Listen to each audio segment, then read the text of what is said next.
அனைத்து நல்லுள்ளங்களுக்கும் வணக்கம். நான் ஆர்கே பேசுகிறேன். வைக்கு மாதமோட நெக்ஸ்ட் சேனல் வழக்கமாக உலக செய்திகள். இன்றைய சிறப்பு செய்திகள் வெனிசுலாவிலேருந்து ஆரம்பிச்சிடலாமே. ஏன்னா அமெரிக்கா தனது முதல் வேலையை துவங்கி விட்டார்கள். ஒரு மிகப்பெரிய ஒரு ஆயில் கப்பல் ஒன்று முடிச்சிட்டோம், இதுதான் எங்களுடைய அதிரடி ஆட்டம்ன்ற மாதிரி அமெரிக்கா தரப்பில் சொல்லிவிட்டு அதுக்கப்புறம் இன்னொரு நாடுக்கு ஒரு எச்சரிக்கை கொடுத்துருக்காங்க. அதனால் அங்கே இருக்கக்கூடிய தகவல் என்ன, இங்கே கம்போடியா தாய்லாந்தினுடைய தாக்குதல்கள் என்ன, சுற்றி இருக்கக்கூடிய அரசியல் நிகழ்வுகள் என்ன, அமைதி பேச்சுவார்த்தைக்கான தந்திரத்தை கடைபிடித்திருக்கிறதா உக்ரைன் அப்படின்னு எடுத்துக்கலாம். இன்று ரஷ்யாவுடைய தலைநகர் மீது தாக்குதலை நிகழ்த்தியிருக்கிறது உக்ரைன். ஸோ அவங்க அப்போ என்ன விரும்புகிறாங்க அப்படின்றது தெரிஞ்சு போச்சு. நிறைய விஷயங்கள் அலசலாம். வாங்க நேராக அங்கேருந்து ஃப்ளைட்டை பிடிச்சிட்டு வெனிசுலாவை கிளம்பிடலாம். ஸோ வீடியோக்குள்ள போகிறதுக்கு முன்பு நீங்கள் நம்ம சேனலை சப்ஸ்கிரைப் பண்ணலாம். சப்ஸ்கிரைப் பண்ணிவிட்டாங்க, மறக்காம பெல் பட்டன் கிளிக் பண்ணி ஆல் ஆப்ஷன்ஸ் கொடுங்க. வீடியோ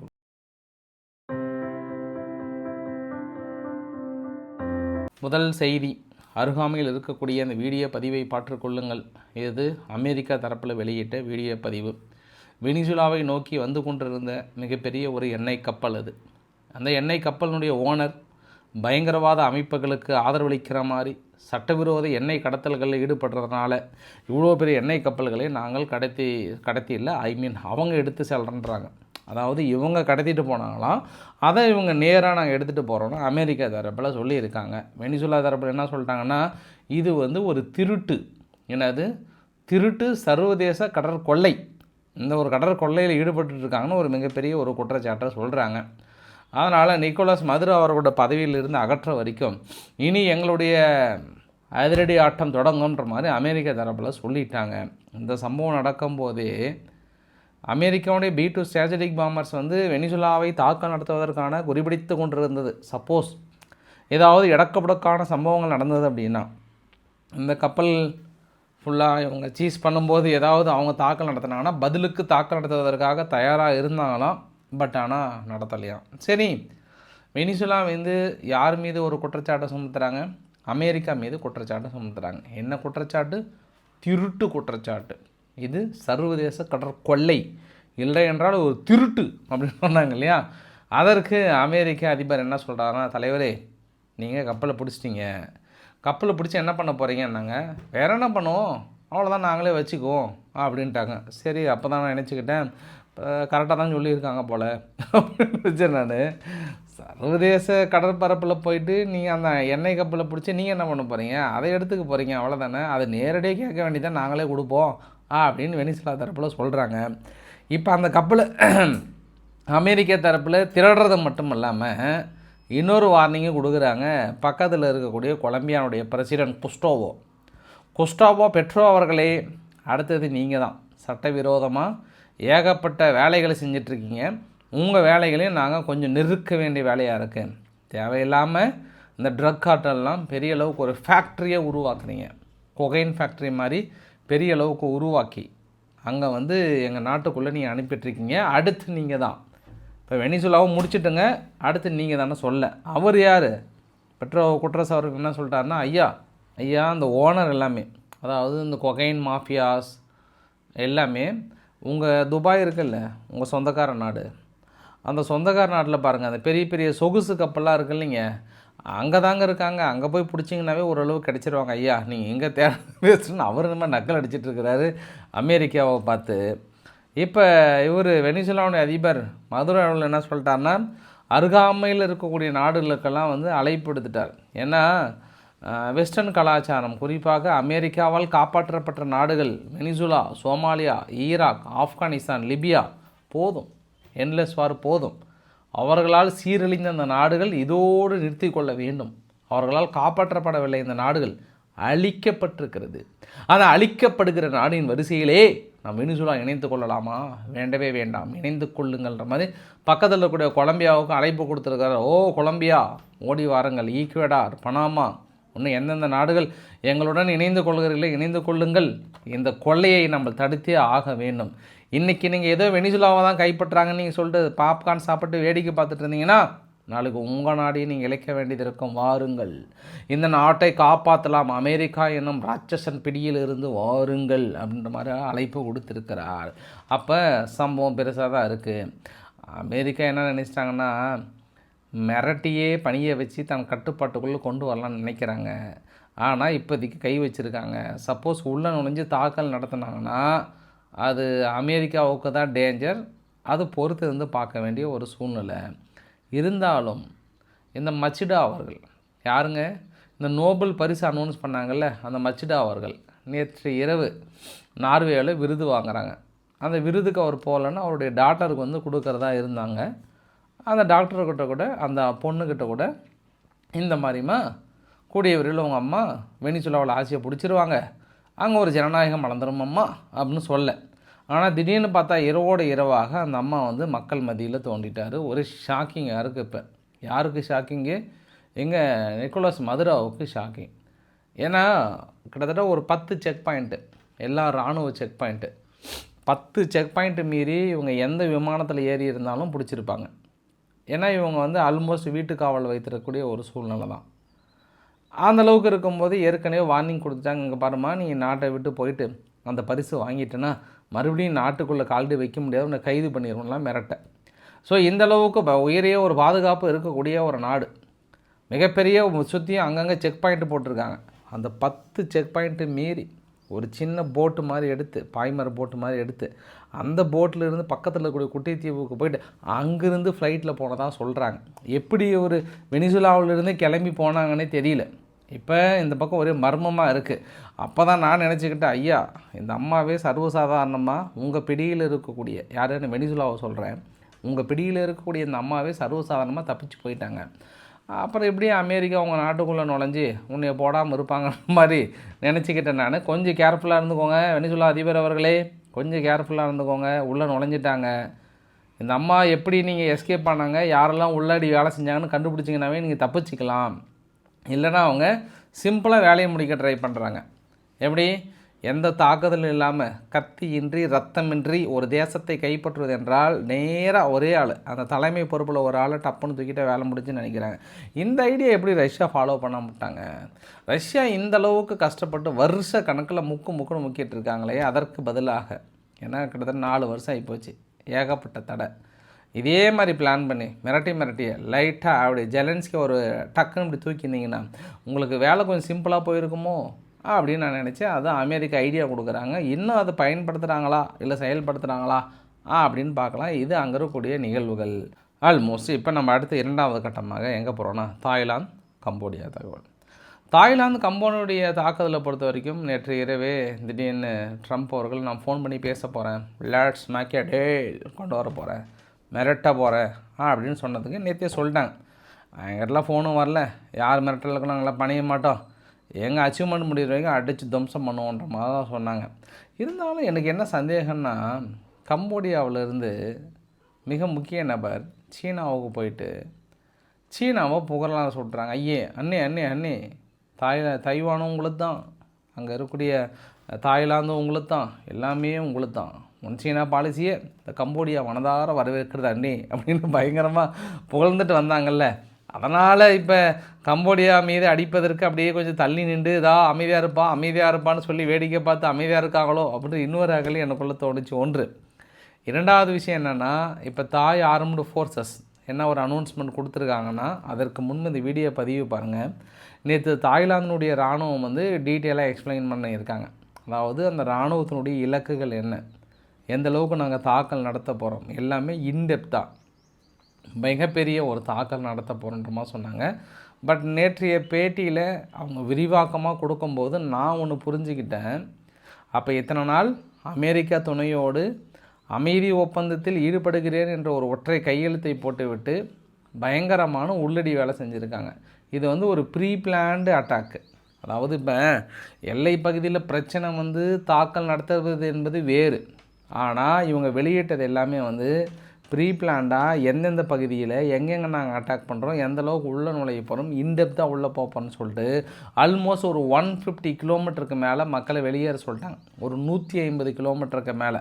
அது இல்லாமல் கம்போடியானுடைய மிக முக்கியமான எலக்ட்ரானிக் வார்ஃபேர்னுடைய சிக்னல் ஜாமிங் டவராக இருக்கட்டும், அடுத்தடுத்து மிக முக்கியமான பகுதிகள் மீது தொடர் தாக்குதல்களை நிகழ்த்தி கொண்டிருக்கிறது தாய்லாந்து.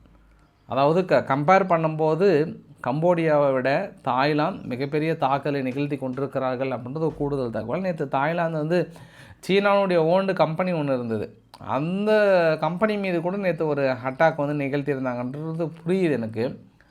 அப்போ ஏதோ ஒரு வகையில் கம்போடியாவை ஏமாற்றிட்டாங்களோ அப்படி இன்னொரு ஆங்கிளில் புரியுது. இருந்தாலும் லெட்ஸ் மேக் ஏ டீல் வந்து நேற்று இருந்து அமைதியாகிறாங்க. எங்கே பார்த்தாலும் அக்கிளில் பிரிண்ட் அவுட் வச்சுன்னு சுற்றுற ஆள் யார்? ட்ரம்ப் அவர்கள் தான். அங்கிளில் பிரிண்ட் அவுட் வச்சுக்கிட்டு இப்போ வந்து அக்கிளில் நாங்கள் பாருப்பா நான் 8 வாரம் நிறுத்தினேன்னு இப்போ என்ன சொல்லுவார்னா, இங்கே பாருப்பா 8-1 ஏன்னா ஒருத்தர் எங்கே ஒரு வாரம் ஒன்றும் செட் ஆகலான்னு மாதிரி இப்போ எந்த ஒரு பிரச்சனை அப்படின்னு நீங்கள் நினச்சிங்கன்னா, அவரோட லிஸ்ட்டில் இன்னொரு நாடு கூட இருக்குது. ருவாண்டாவும் பக்கத்தில் இருக்கக்கூடிய காங்கோவும். இந்த வரைபடத்தை பார்க்குறீங்க இல்லையா, இந்த ஒப்பந்தம் இது ஆக்சுவலாக மறுபடியும் இன்றைக்கி காலையில் ருவாண்டா என்ன அனௌன்ஸ் பண்ணியிருக்காங்கன்னா, லைட்டாக அங்கே அனௌன்ஸ் பண்ணிங்க பாரு, உவீரா அப்படின்ற ஒரு பகுதியில், உவீரான்ற பகுதியில் ஒரு 7 லட்சம் மக்கள் இருக்காங்க. அந்த பகுதியை ருவாண்டா வந்து M23 ரிபல்ஸ் வந்து அங்கே உள்ள நுழைஞ்சிருக்காங்க இன்றைக்கி காலையில் ஃப்ரெஷ்ஷாக. அந்த பகுதியை முழுமையாக நாங்கள் கையில் எடுக்க போகிறோன்றாங்க. முந்தானேத்து தான் ஒரு அக்ரிமெண்ட் போட்டாங்க இவங்களும் அந்த M23 ரெபல்ஸ் மூலிமா. இந்த பக்கம் சண்டை வராத மாதிரி, அதாவது காங்கோவுக்குள்ளார ஃபைட் பண்ணாத மாதிரி ருவாண்டா அவங்க கட்டுப்பாட்டுக்குள் கொண்டு வர மாதிரி சொன்னாங்க. அந்த அமைதி ஒப்பந்தமும் என்னாச்சுன்னா, திடீர்னு நேற்றுலேருந்து எசக்கு புசக்காக தகவல் வருது, தாக்கல் நிகழ்த்தி கொண்டுன்றாங்க. இன்னும் ஒவ்வொரு நாடாக பார்த்தீங்கன்னா, அமெரிக்கா போட்ட அமைதி ஒப்பந்தத்தில் அப்படியே விலகி வருது, அப்படியே ஒன்றா விலகி வருது. இதுக்கப்புறம் எப்படி அவர் உரிமை கொண்டாட போகிறாரு தெரியல. 8 வாரம் நிறுத்தினா, 9 வாரம் நிறுத்தினா, 10 வாரம் நிறுத்தினு சொல்ல போகிறாருன்னு தெரியல. நம்ம பக்கத்தில் மியான்மார் இருக்குது இல்லைங்களா, மியான்மாரில் ஜுண்டா இராணுவம் என்ன பண்ணிட்டாங்க, திடீர்னு அரக்கான் ஆர்மி இருக்குல்ல, அரக்கான் ஆர்மியினுடைய மருத்துவமனை மீது தாக்கல் நிகழ்த்தியிருக்காங்க. கிட்டத்தட்ட 33 பேர் வந்து மருத்துவமனையிலே வந்து இறந்து போனதாக சொல்கிறாங்க. 76 பேர் மேலே இன்ஜூர்டு. இங்கே மியான்மாரில் சொல்கிறேன் நான், மியான்மார் எல்லை பகுதியில் இன்றைக்கி அந்த அரக்கான் ஆர்மியினுடைய ஸ்டேட்மெண்ட் வெளியிட்டிருக்காங்க. ஒரு மருத்துவமனை மீது தாக்கல் நிகழ்த்தியிருக்காங்கன்னா போர் குற்றத்தை மீறி இருக்கிறார்கள்ன்ற மாதிரிலாம் குற்றச்சாட்டை வச்சாங்க. இவங்க மட்டும் ப்ராப்பராக நடத்துகிறாங்களா என்ன? அரக்கான் ஆர்மி மட்டும் நடத்துகிறதே 2 பிரிவினைவாதிகள். உங்களுக்குள்ளே என்ன ரூல்ஸ் வேண்டி கிடக்குது? சண்டைனா சட்டை கழுவி தான் செய்யும், பதிலுக்கு நீ அடித்து தான் ஆகணும். ஏதாவது ஒரு அடிக்க வேண்டியது, பிரச்சனைனா ஓடி வந்து அவ்வளோ இன்டர்நேஷ்னல் நாடு எங்கே பாருங்கள் எல்லாம் இதை மீறிட்டாங்க அதை மீறிட்டாங்கன்னு. அப்புறம் உங்களுக்கும் ஜெலன்ஸ்கிக்கு என்ன வித்தியாசம்? ஜெலன்ஸ்கி தான் இந்த மாதிரி வேலையை பண்ணிகிட்டு இருக்கிறாரு. அடிக்கிறதுக்கு அடிச்சுட்டு திடீர்னு அவங்க திருப்பி அடித்தா எல்லா நாடையும் கூப்பிட வேண்டியது, பொருளாதார போடன்னு சொல்ல வேண்டியது, அங்கே ரஸ்கா குஸ்கான்னு போட வேண்டியது, எல்லாம் இதே பழக்கமாக வச்சுக்கிட்டாங்க. இப்போ எல்லா நாடுகளுமே இது ஒரு ஃபேஷனாக வச்சுக்கிட்டாங்கல்ல, அடிக்கிறதுக்கு அடிக்கிறது, திருப்பி அடித்து ஏதாவது ஒரு பிரச்சனைனா இன்டர்நேஷ்னல் அவன் மீறிட்டாங்க, அதை பண்ணிட்டாங்க, இதை பண்ணிட்டாங்க அப்படின்னு வந்து குறை சொல்ல வேண்டியது. சரி, இப்போ டென்ஷன் ஆக வேண்டாம். தைவான் வந்து அவங்களுடைய மிக உயரிய சிப் TSMC இருக்குது இல்லையா, TSMCயினுடைய ரொம்ப ஒரு கிரிட்டிக்கல் சிப் டெக்னாலஜியை வந்து சமீபத்தில் சீனாவுக்கு எப்படியோ அவங்க கடத்திட்டு இருக்கிறாங்க. சீனா வந்து அதை வச்சு தான் மேக் பண்ணியிருக்காங்க பெருசாக. அதாவது தைவான் எப்பொழுது சீனாவுக்கு ஏற்றுமதி பண்ண மாட்டேன்னு தடை விதிச்சாங்களோ, ரொம்ப ஷார்ட் பீரியடில் சீனா வந்து இவங்களோட சிப் மேக்கிங்கை வந்து சிம்பிளாக எடுத்துட்டாங்க. நார்மலாகவே சீனாவுக்குள்ளே பார்த்தோன்னா ஆப்பிள் ஃபோனு ஒரிஜினலாக டூப்ளிகேட்டானு சந்தேகம் வர அளவுக்கு மேக் பண்ணுவாங்க அவங்க. அது மட்டும் இல்லை, எந்த ப்ராடக்டாக இருந்தாலும் உடனே அவங்க வந்து டஃப்பு கொடுத்துருவாங்க. ஐயா எது ஒரிஜினல் எது டஃப்னு சொல்லிட்டு. ஏன்னா சீனாவுடைய மார்க்கெட் அந்த அளவுக்கு இருக்கும், அங்கெல்லாம் தடுமாறுவாங்க. இதில் அந்த சிப் மூட்டை எந்த மூளைக்கு நீங்கள் தைவான் தடை விதிச்சுட்டு அவங்களால மேக் பண்ண மாட்டாங்களா என்ன? ஃபுல்லாக ப்ரொடக்ஷன் வந்து ஸ்டார்ட் பண்ணிட்டாங்க. அதனால் யாருங்கிறது டெக்னாலஜி கொடுத்தாங்க, என்ன பண்ணாங்கன்னு தெரியலன்னு சொல்லிட்டு ஃபுல்லாக அன்னைக்கு உத்தரவிட்டதாக சொல்லியிருக்காங்க. இது அங்கே இருக்கக்கூடிய தகவல். அப்படியே கொஞ்சம் இந்த பக்கம் வந்தோன்னா மேக்ரான் அவர்கள், மேக்ரானுடைய மனைவி, அதாவது கிழவி. இந்த கிழவி என்ன பண்ணிட்டாங்க, அவங்க நாட்டுக்குள்ளே நேற்று போராட்டம் ஒன்று பண்ணாங்க. இவங்க எல்லாமே ஆன்டி ரேப் ப்ரோட்டஸ்டர், அதாவது அகதிகளால் உள்ளே நுழைஞ்சி பெரிய அளவுக்கு பாலியல் துன்புறுத்தல்கள் உள்ளாகிறாங்க, அகதிகளை வெளியே துரத்தணும், இந்த பாலியல் குற்றவாளிகளுக்கு எதிரான ஒரு போராட்டத்தை நடத்துகிறாங்க.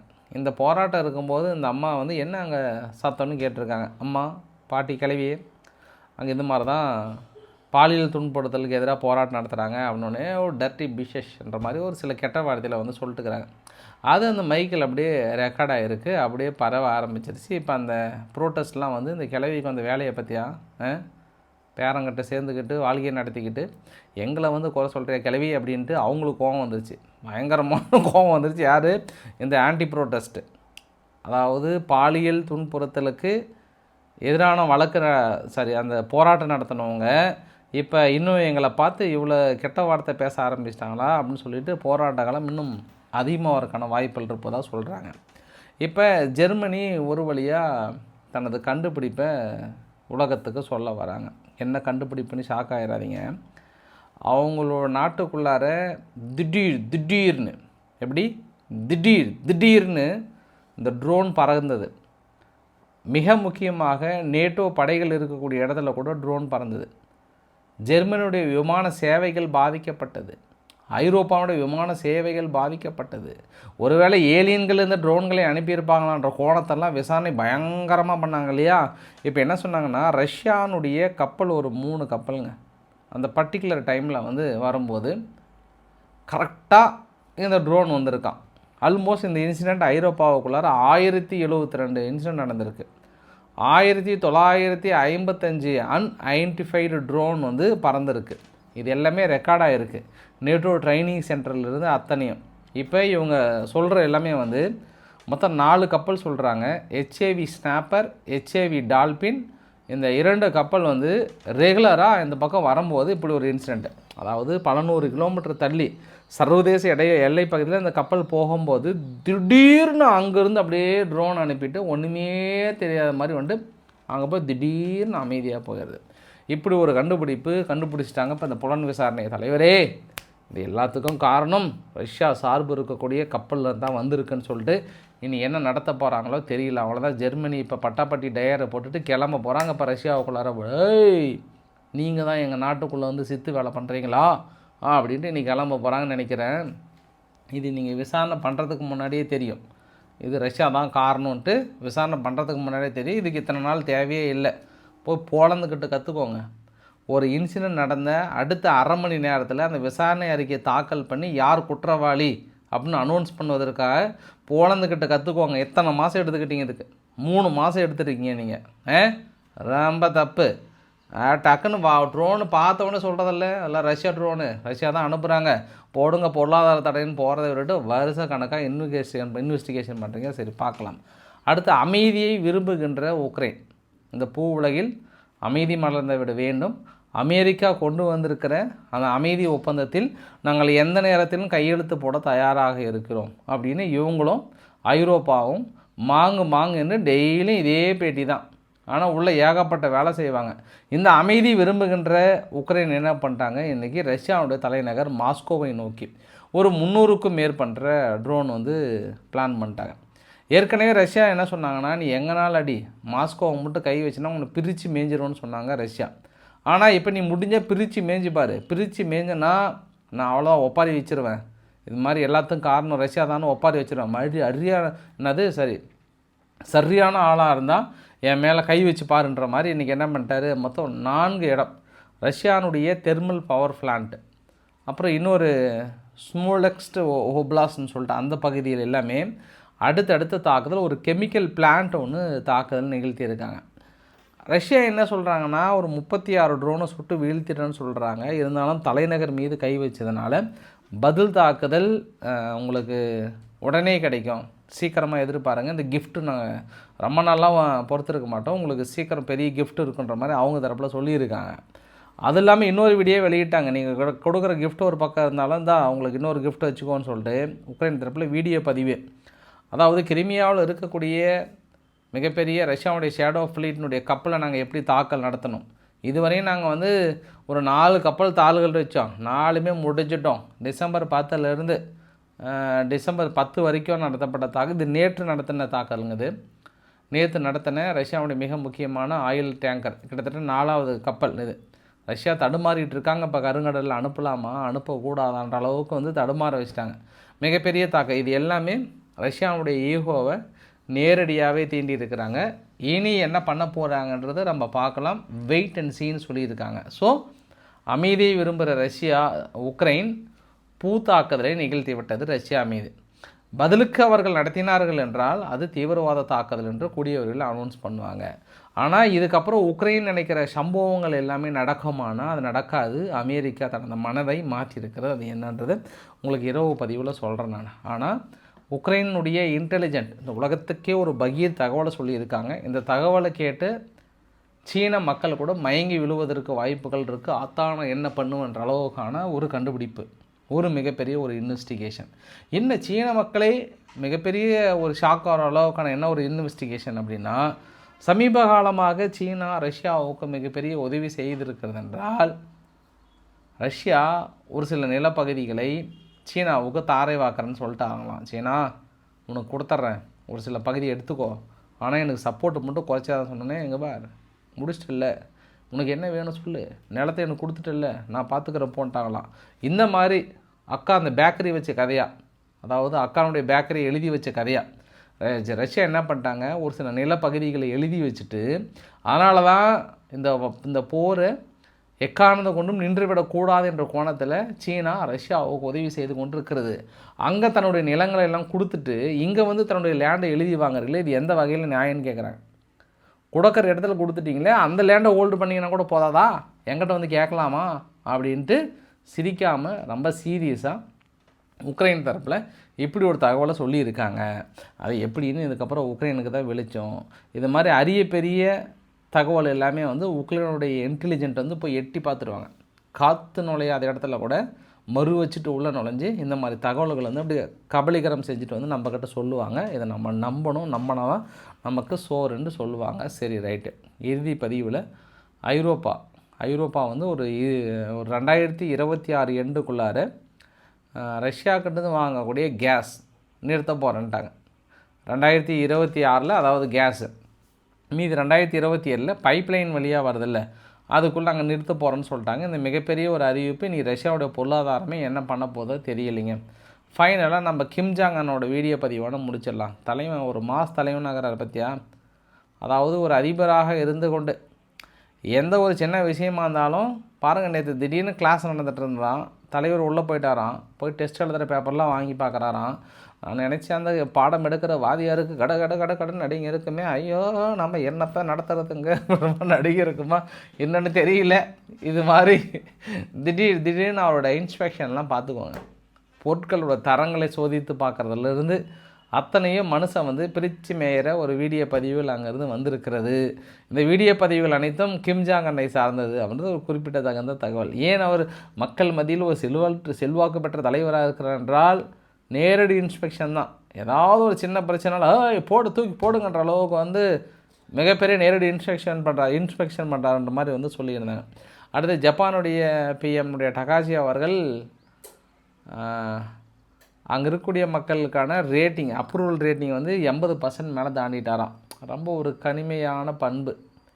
அப்படியே மக்கள்கிட்ட அப்படியே இறங்கி நின்று பேசி அவங்களோட குறைகளை கேட்டு அப்படி கனிவான தன்மையை அவங்க ஃபாலோ பண்ணுறதுனால அடடே பிரதமராக இருந்தால் கூட திடீர்னு மக்கள்கிட்ட இவ்வளோ எளிமையாக பழகி ரொம்ப சர்வசாதாரணமாக நெருங்க முடியுதான் அவர்கிட்ட.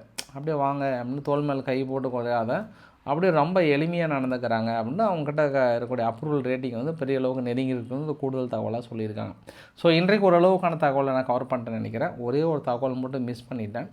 இது வந்து இந்த பிரேசில் பாராளுமன்றத்தில் இந்த லூலுடா சில்வா அவர்கள் வந்து இதுக்கு முன்னாடி போல்சோனாரா இருக்கிறார் இல்லையா, போல்சோனாரா வந்து இராணுவ ஆட்சியை கொண்டு வருவதற்கான திட்டத்தில் இருக்கிறான்னு சொல்லிட்டு வீட்டு காவலில் வைத்தாங்க. மேற்கொண்டு அவர் மீது அடுத்தடுத்த தீர்மானங்களை கொண்டு வருவதற்காக பெரிய அளவுக்கு முயற்சி செஞ்சாங்க. எதிர்க்கட்சிகள்லாம் மிகப்பெரிய பிரேசிலுடைய பாராளுமன்றமே ஸ்ட்ரோம் பண்ணுற அளவுக்கான ஒரு சம்பவத்தை உங்களால் பார்க்க முடிஞ்சுது. இன்றைக்கு ஓரளவுக்கான தகவலை கவர் பண்ணுறேன். பிடிச்சிருந்தால் லைக் பண்ணுங்கள், ஃப்ரெண்ட்ஸுக்கு ஷேர் பண்ணுங்கள், சப்ஸ்கிரைப் பண்ணுங்கள் ரவிக்குமார் சேனல். நன்றி, வணக்கம்.